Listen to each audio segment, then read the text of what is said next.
Us people are just poems. We're 90% metaphor, with a leanness of meaning approaching hyperdistillation. And once upon a time, we were moonshine, rushing down the throat of a giraffe. Yes, rushing down the long hall, despite what the PA announcement says. Yes, rushing down the long hall, down the long stairs in a building so tall that it will always be there. It's part of a pair, there on the bow of Noah's Ark. The most prestigious couple just kicking back, parked against a perfectly blue sky on a morning beatific in its Indian summer breeze, on the day that America fell to its knees after strutting around for a century without saying thank you or please. And the shock was subsonic, and the smoke was deafening between the setup and the punchline, because we were all on time for work that day. We all boarded that plane for it to fly, and then while the fires were raging, we all climbed up on the windowsill, and then we all held hands and jumped into the sky. And every burro looked up when it heard the first blast, and then every dumb action movie was summarily surpassed, and the exodus uptown by foot and motor car looked more like war than anything I've seen so far. So far. So far. So far. So fierce and ingenious, a poetic specter so far gone that every jackass newscaster was struck dumb and stumbling over, "Oh my God," and "This is unbelievable," and on and on. And I'll tell you what, while we're at it, you can keep the Pentagon, you can keep the propaganda, you can keep each and every TV that's been trying to convince me to participate in some prep school punk's plan to perpetuate retribution. Perpetuate retribution. Even as the blue toxic smoke of our lesson in retribution is still hanging in the air, and there's ash on our shoes. And there's ash in our hair. And there's a fine silt on every mantle from Hell's Kitchen to Brooklyn, and the streets are full of stories, sudden twists, and near misses, and soon every open bar is crammed to the rafters with tales of narrowly averted disasters, and the whiskey is flowing like never before, as all over the country, folks just shake their heads and pour.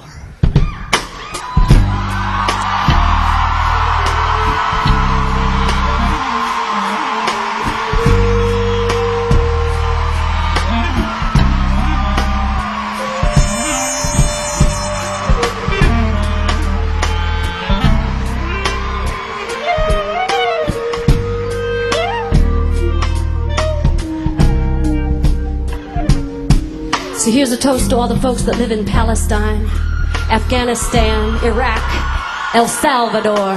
Here's a toast to all the folks living on the Pine Ridge Reservation under the stone-cold gaze of Mount Rushmore. Here's a toast to all those nurses and doctors who daily provide women with a choice, who stand down a threat the size of Oklahoma City just to listen to a young woman's voice.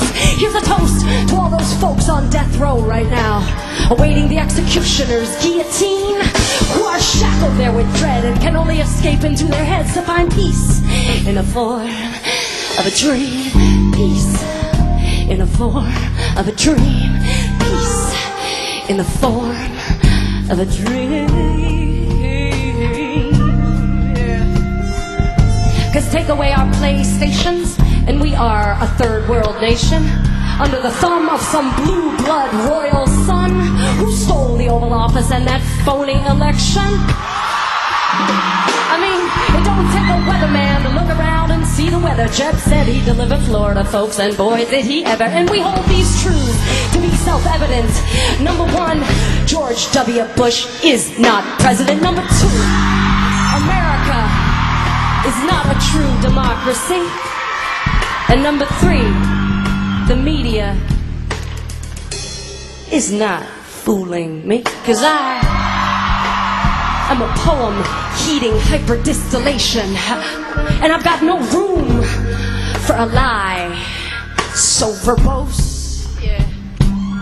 Yes, I'm looking out over my whole human family, and I'm raising my glass in a toast. Here's to our last drink of fossil fuels.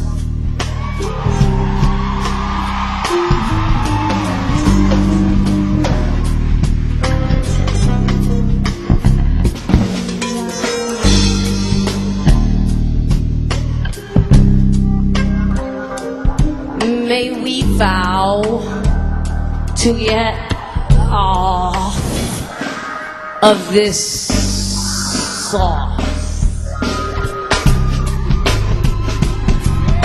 Shoo away the swarms of commuter planes. Find that train ticket we lost. 'Cause once upon a time, the line followed the river and peeked into all the backyards.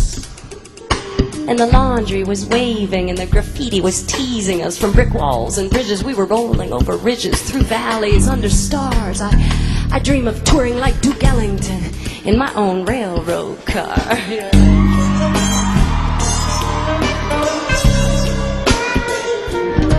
I dream of waiting on the tall, blonde wooden benches in a grand station aglow with grace, and then standing out on the platform and feeling the air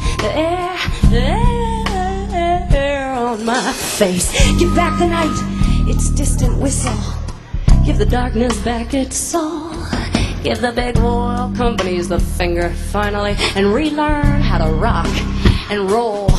Yes, the lessons are all around us, and the truth is waiting there. It's time to pick through the rubble, clean the streets and clear the air. Get our government to pull its big dick out of the sand of someone else's desert.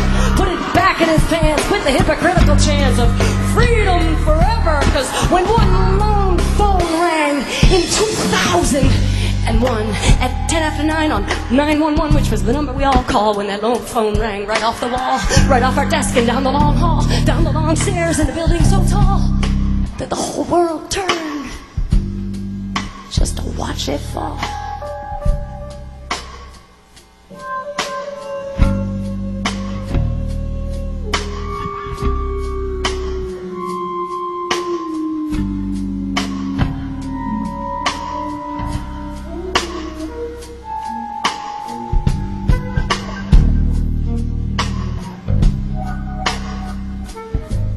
While we're at it, remember the first time around? The bomb, the rider truck, the parking garage, the princess that didn't even feel the pee. Remember joking around in our apartment on Avenue D? Can you imagine how many paper coffee cups would have to change their design following a fantastical reversal of the New York skyline? It was a joke at the time.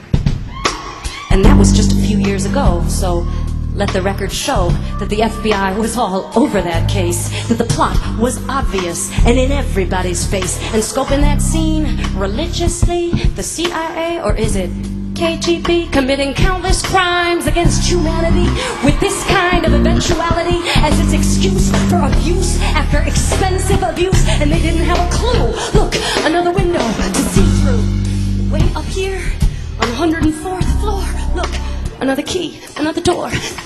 10% literal, 90% metaphor. 3,000 some poems disguised as people on an almost too perfect day. Must be more than pawns in some asshole's passion play. So now it's your job, and it's my job to make it that way. To make sure they didn't die in vain. Shh. Baby, listen. Hear the train.